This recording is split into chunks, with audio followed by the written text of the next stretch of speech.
साथी हो माया के बदरा घुमड़त है, आगे आषाढ़ के महीना रे।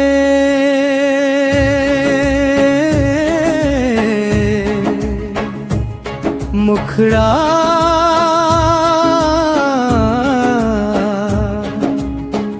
आगे आषाढ़ के महीना, पानी झरझर बरसे ना। और माया के भिंजे चिट्ठी, मोला रात भर तरसे ना। आगे आषाढ़ के महीना।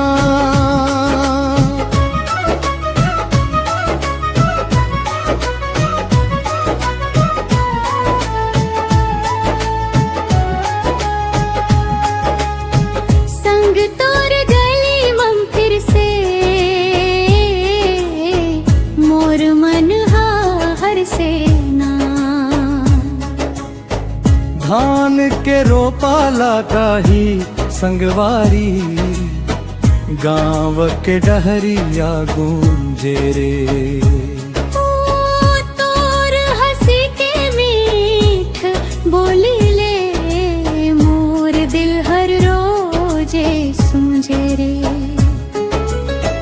बिजली चमके बादल गरजे, नैना तोर झलके ना।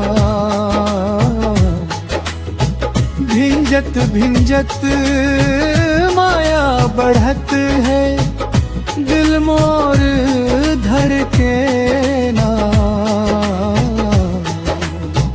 आगे आषाढ़ के महीना, पानी झरझर बरसे ना। और माया के भीगी चिट्ठी,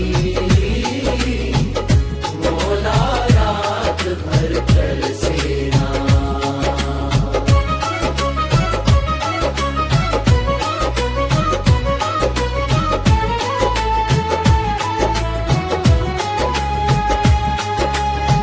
माटी के खुशबू हवा मन भूल गे, गाँव बने सपना रे।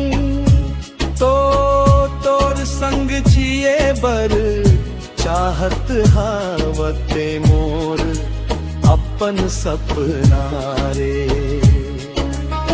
नदियाँ बहते पपीहा गावे, ताके रंग झलके ना। आषाढ़ के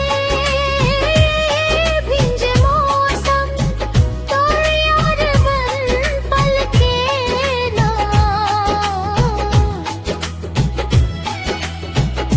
आजा मोर संग चलना, भिंजबो खेत किनारा मन। तोर नाव लिख दे हूँ सजनी, बरखा के हर धरा नरम। आगे आषाढ़ के महीना,